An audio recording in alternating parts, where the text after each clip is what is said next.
예, 여러분, 계속해서 우리 4장을 이어가도록 하겠습니다. 4장은 예수님과 사마리아 여인의 만남의 이야기를 이제 다루고 있습니다. 이 저자의 원의미, 저자가 말하는 오리지널 본문에 대한 의미들은 계속해서 아까 말씀드렸던 것처럼 니고데모와 비교를 합니다. 니고데모는 밤을 대변하고 사마리아 여인은 낯을 대변하는 이러한 대조의 방식으로 그려주고 있어요. 이 여인이 물을 기르러 오는데요. 물은 지중해 열기 때문에 굉장히 더운 지역이기 때문에 이른 아침이나 해질 무렵에 가지고 물을 기르러 오는데 여인은 지금 정오에 나와요. 정오에. 왜 그럴까요? 이런 것들이 좀 여러분의 설교를 하실 때 매우 중요한 이제 힌트가 되어야 된다 이렇게 생각을 합니다. 이런 것들을 그냥 놓치면 안 되고요. 붙잡아서 많은 이제 행간들 안에 설교자가 참여를 해야 합니다. 물을 정오에 이제 기르러 왔다라고 하는 것은 사람들을 피해서 온 거죠. 아무도 그때는 그것으로 나오지 않아요. 그러니까 오늘날로 말하면 사회적 거리두기. 사회적 거리두기. 이런 사회적 거리두기를 지금 이 여인은 하고 있는 거죠. 왜 그럴까요? 사회적 소외 때문에 그래요. 그 여인이 갖고 있는 아픔과 또 상처와 천덕꾸러기의 삶, 아웃사이더, 루저로 그녀가 살았지요. 그런 삶에 대하여 그녀는 지금 자기 자신을 매우 초라하게 느꼈을 것이죠. 그래서 사람들을 피하여 정오에 이제 나가고 있는 거죠. 사회적 거리두기를 하는 거죠. 예수님 그곳으로 오십니다. 예수님께서 대화가 이루어집니다. 언제나 그러하듯이 세속적이고 평범한 곳에서 하늘의 진리로 이동해 갑니다. 마시는 물의 이야기에서 어디로 가요? 마시는 물에서 영원히 목마르지 않는 영적 생수의 이야기로 나아가고 있고요. 그 예수님의 약속이 점점 확장되어져 가게 되죠. 결국 우리를 향한 메시지가 되죠. 우리를 변화시키는 것은 단순히 하나의 경험이 아니에요. 생수를 한 번 마시는 것으로가 안 되고 끊임없이 목마르지 않는 생수를 마셔야 돼요.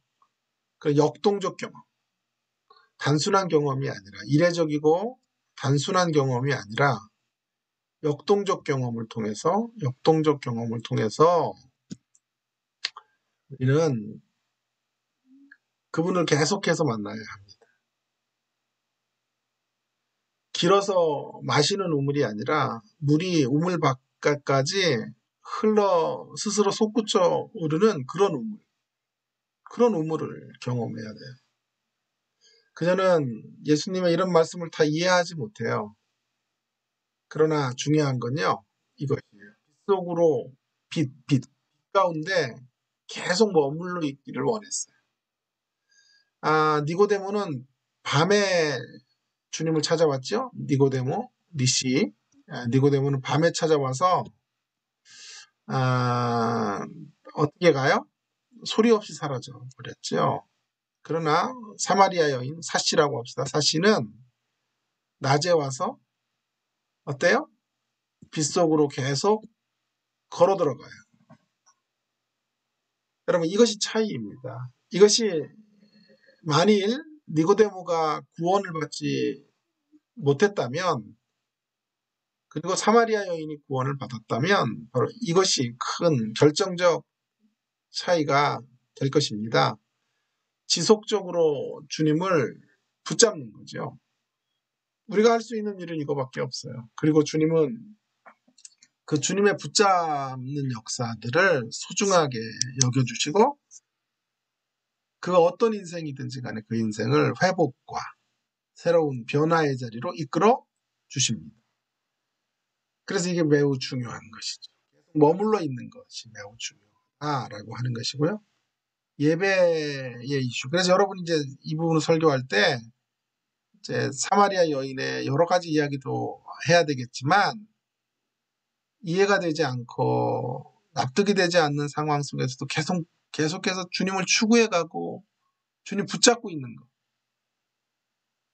예? 다 온전해서 성숙한 수준이 있어서 붙잡는 게 아니어도 돼요. 주님 붙잡고 나가 떨어지지 않는 거. 어떠한 환경 속에서도 그분을 응시하고 바라보고 꽉 쥐고 가는 거. 그것의 중요성. 조금 어렵다고 보따리 싸고 이런 게 아니에요. 신앙생활. 비껴가지고 또 딴 데로 이동하고 이런 게 아니에요. 그런 것들을 잘 적용해서 이야기해 갈 수 있을 것 같습니다. 예배 이슈에 있어서도 예수님께서는 그리심산이나 예루살렘이나 어디서 예배해야 되느냐 여인이 묻자 그런 지역적인 중요성이나 지역이나 이런 것들은 어떤 지역에서 예배를 드리느냐의 문제는 지역적인 중요성. 진정한 예배는 신령과 진리로 드리는 진리. 신령과 진리의 말씀으로 이제 드리는 것. 그것만이 참된 예배이다. 거룩한 장소에 묶여 있는 것이 아닌 거룩한 인격체에 의해 영향을 받는 예배. 거룩한 인격체이신 예수님에게 영향을 받으면 그 예배의 자리가 어디든지 문제가 되지 않습니다. 자, 우리는 지금 바로 그런 예배를 드려야 될 시기 속에 이 코로나19를 지나가고 있는 것이 아니겠습니까? 계속해서 이어서 이제 상황 읽기. 이 저자는 요한이 이 여인의 내적 세계에 대한 탐구로 우리를 초대하지 않는다. 이렇게 얘기를 했어요. 저는 동의하지 않아요. 아까도 분명히 정오에 나왔다라고 하는 것이 힌트가 된다고 하면서 상황 읽기에 와서는 그 여인의 무슨 상처의 이야기를 한다거나 그 여인의 과거를 추적해서 상상력으로 그 여인을 복원하는 것은 본문의 의도가 아니다. 이렇게 주장을 하는 것은 이율배반적이다라고 생각해요. 앞뒤가 논리적으로 맞지 않아요.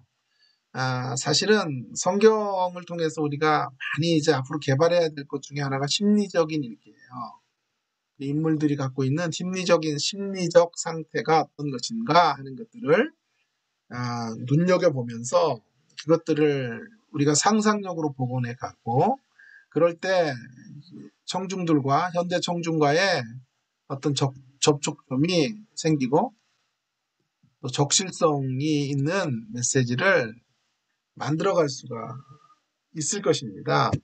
그럼 제가 글씨를 되게 잘 쓰는 명필인데요. 이게 잘 S펜으로 하니까 이게 잘 안 돼요. 그래서 그런 거니까 이해를 해주시기 바랍니다. 이 저자가 이 내적 탐구에 몰입하지 말자라는 이야기는 이제 이런 얘기를 하고 싶은 거죠. 그녀는 뒤쪽에 있어야 하고 앞쪽에는 예수님을 배치해야 되기 때문이다. 이제 이야기하는 건데요. 글쎄요. 지난번에 요한복음 2장에서도 앞면에서는 반드시 예수님이 나와야죠. 물이 변하여 포도주가 되게 하시는 예수님. 그러나 그런 기독론에 대한 논의의 궁극적 목적은 교회예요. 교회론에 있지요. 그래서 제가 예수님의 기적 행하신 표적 행하신만을 보지 말고 또 예수님과 마리아와의 관계, 그러니까 예수님과 유대교와의 관계, 예수님과 유대교와의 관계를 넘어서 예수님과 마리아의 관계를 두 가지를 다 가지고 가야 된다 이런 말씀을 드렸는데 저는 이 사마리아 여인에 대한 이 기도 역시 이 두 가지 모두를 같이 가지고 가야 한다 이런 생각을 하는 거죠. 어쨌든 이 저자는 예수님을 더 강조하고 싶었던 충정은 있었던 것 같아요. 그래서 예수님과 기독교 혹은 종교에 대한 논의, 예수님은 지금 야곱과 관련된 전통의 우물에서 야곱이 제공할 수 없는 것을 제공하시는 장소로서의 예배를 인격으로의 예배, 거룩한 인격체와의 예배로 이제 대체하시는 분으로 예수님께서 기독교를 설명하고 계시는 것이 초점이다라고 말하는 것이죠. 사마리아 여인과 종교라는 것도 또 하나의 강조점인데, 중요한 건 그녀가 어떤 배경을 가지고 있었느냐가 아니라 그녀가 어떤 태도로 그분 앞에 서 있느냐 하는 것이죠. 2장의 마리아가 예수님이 내 때가 아니라 여인아 여자여 나와 무슨 상관이 있나이까 라고 해도 어땠어요? 나가 자빠지지 않았지요. 그리고 끝까지 주님을 신뢰했던 것처럼 이 여인도 남편에 대한 언급은 굉장히 수치스러운 것이죠. 사실은 처음 만난 사람에게 이렇게 아픈 대목을 말하는 것은, 콕 찌르는 것은 예의가 아니에요. 그럼에도 불구하고 그녀가 실족할 만한데 실족의 자리에 떨어지지 않아요.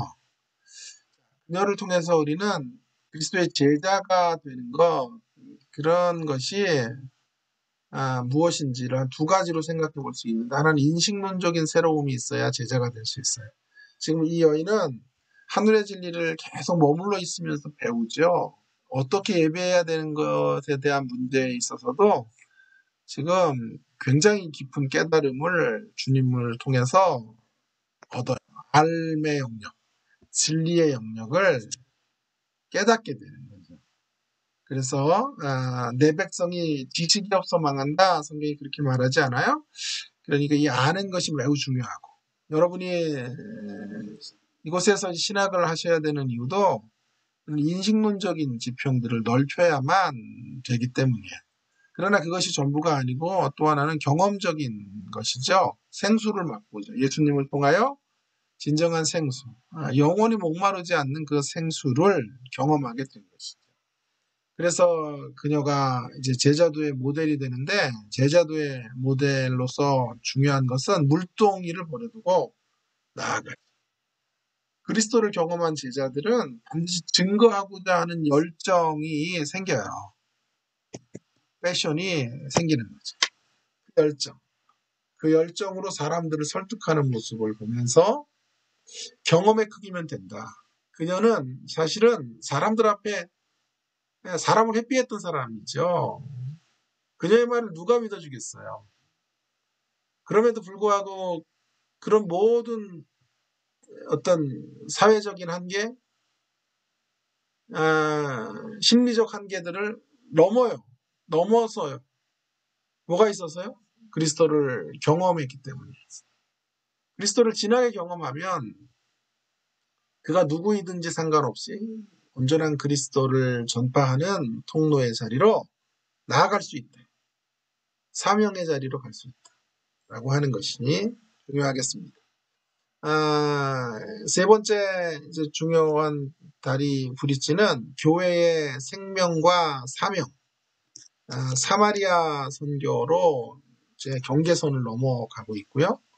우리가 넘어서야 될 경계선은 어디인가 하는 것들을 생각하게 하고, 현대적 적용 의미에서 오늘 본문에서 예수님을 세상의 구주라고 말을 해요. 그러면서 예수님이 친히 시대의 경계선을 넘어서 이제 나아가고 있는 이러한 모습들을 우리가 좀 보면서 우리가 어떤 경계선을 넘어가야 하는가 하는 것들을 생각해 보게 되고요. 받아들일 만한 기준들에서 매우 멀리 떨어져 있는 여인이 예수님을 영접해요. 여기 중요한 것은요. 세상적 기준으로 보면 예수님 앞에 나올 수 없는 여인인데, 그녀에게 너무 귀했던 게 단순함이에요. 니고데모에게는 너무나 많이 그의 발목을 붙잡는 것들이 있었죠. 그래서 여러 가지가 생각이 되어져야 됐고, 그것을 내려놓을 수 없었어요. 그러나 이 여인은 매우 단순하죠. 이 단순함이라고 하는 건 중요한 거죠. 심플한 삶이죠. 심플 라이프인데요. 그렇다고 이 단순함이라는 게 앞뒤 좌우를 못 보는 그런 단편적인 건 아니에요. 단편적인 게 아니라 단편적인 건 잘못됐고, 그러나 하나님 한 분의 말씀을 순전히 받는 단순함은 기독교인의 미덕이죠. 단순함을 통해서 나아갈 자를 만나는 거죠. 예수님은 바로 그 여인을 만나기 위해 여기 오신 거예요. 여러분, 우리가 왜 경계선을 넘어서야 되냐 하면, 경계선을 넘어서 사람을 대하면 그 중에 이 본문에 있는 이 사마리아 여인과 같은 이들을 우리의 삶 속에서 만날 수 있게 된다고요.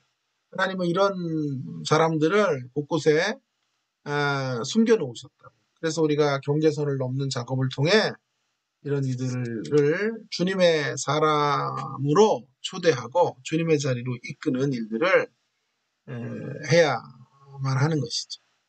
자, 이제 요한복음 4장을 가지고 몇 가지 묵상들을 좀 해볼게요. 1절부터 먼저 14절 묵상을 좀 해보면, 성구는 내가 주는 물은 그 속에서 영생하도록 솟아나는 샘물이 되리라. 여러분, 물 주제, 물로 인한 세례, 아까 제가 3장에서 좀 이야기했었죠. 그 물 모티프가 4장에서도 물의 이야기예요. 물의 이야기. 물의 이야기 굉장히 중요하다는 거 여러분이 좀 놓치면 안 될 것 같고요. 이제는 세례 요한이 큰 기쁨으로 소개한 예수님으로 인하여 진정한 물의 사역, 그로 인해 주시려는 게 무언지 하는 것을 이제 말해주죠. 그래서 수가라는 성에서 결국 우물가를 배경으로 이야기가 의미심장하게 진행이 되고 있습니다. 그래서 그곳에서 예수님은 진정으로 목마른 여인을 이제 만나시죠. 수가성 여인과의 만남에서 처음 목마름을 호소하신 분은 여인이 아니라 예수님이에요. 예수님도 목말랐어요. 7절에 있는 것처럼 예수님은 물을 좀 달라고 하셨어요. 계속되는 여행길에서 예수님은 육신적인 목마름을 가졌던 것이 분명해요. 그러나 단지 육신적인 목마름을 해결하기 위해 이곳에 계신 것은 아니에요. 여러분, 이건 이제 굉장히 중요해요. 나중에 제가 예수님의 육신적인 목마름에 대한 이야기. 그러니 예수님은 이 여인을 통해 목마름을 해결받고 싶으셨고, 또 목마른 여인은 예수님을 만나서 그녀의 진정한 목마름을 해결해요. 결국 예수님은 이 여인마저도 주님의 목마름을, 그분의 목마름을 해결해주는 통로로 쓰여지도록 하시는 거예요. 이 여인이 대단하다는 게 아니고요. 예수님이 정말 우리 인생을 이렇게 초대하고 계시다. 이 물의 모티프를 통해서 그런 이야기들을 하고 있는 거죠. 조금 이따가 제가 이런 것으로 묵상한 것들을 좀 이야기하겠는데요. 어쨌든요. 예수님은 육신의 목마름을 매개로 해서 참으로 목마른 인생의 근원적인 문제를 해결해 주기를 원하셨던 것입니다. 물을 달라는 것으로 예수님이 지금 무엇을 주실 것인지를 암시하고 있는데요. 예수님이 주시려고 하는 것도 역시 물이에요, 물. 그러나 다른 물이죠. 영생수예요, 영생수. 영생수를 주셔서 인생 막장에 있는 한 가련한 여인을 꽃으로 피어오르게 하시려는 거죠. 이러한 근본적인 갈증을 해결하는 영생의 물을 공급해 주시는 사역을 위해 예수님은 이 땅에 오신 거죠. 내가 주는 물을 마시는 자는 영원히 목마르지 아니하리니 내가 주는 물은 그 속에서 영생하도록 솟아나는 샘물이 되리라. 아멘이죠? 예. 여기서 조금 더 우리 두 가지 정도 좀 더 묵상을 좀 해보면 좋겠어요. 인생의 목마름을 해결해 주시라고 예수님이 지불하신 대가에 대한 것이. 예수님 뭘 지불하셨을까요?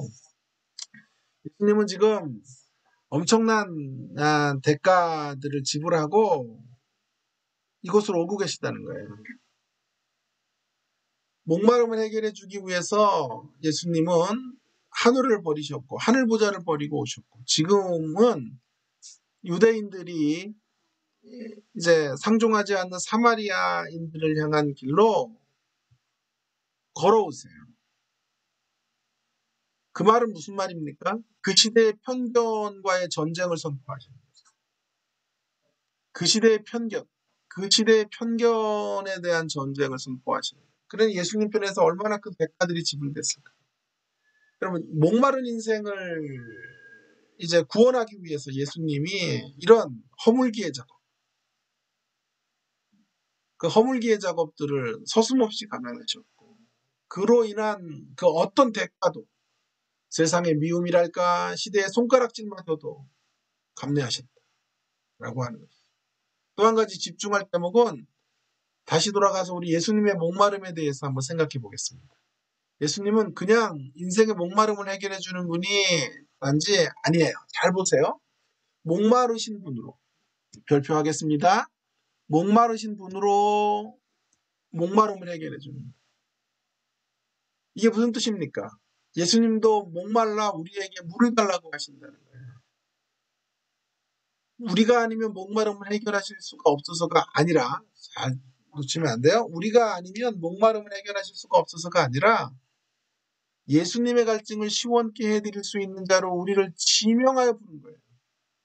여러분, 이것이 감동이고 이것이 감격이에요. 예수님은 지금 영원히 목마르지 않은 물을 주실 수 있어.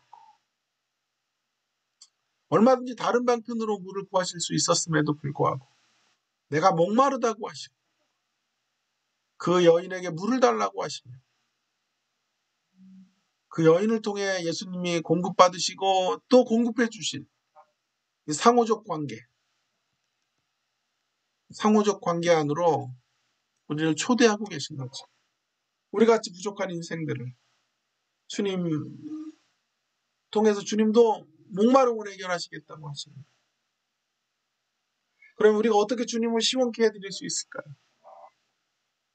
목말라 하시는 주님을 어떻게 무엇으로 시원케 해드릴 수 있나요? 역설적이게도요. 우리가 예수님이 공급해 주시는 물을 날마다 받아 마시는 것으로 그분의 목마름을 해결시켜드릴 수 있다는 사실을 기억해 주세요. 우리가 무슨 일을 하기 이전에 예수님이 목마르다. 예수님의 목마름을 해결해 주는 존재가 되는 길은요. 예수님이 주시는 영원한 생수를 날마다 받아 마셔서 이 갈증으로 가득한 세상 속에서 저와 여러분이 만족하고 살고 기쁨으로 살고 감격으로 살아가는 것, 그것을 바라보실 때 예수님은 그런 우리의 모습을 보면서 목마름의 문제를 해결하시는 거예요.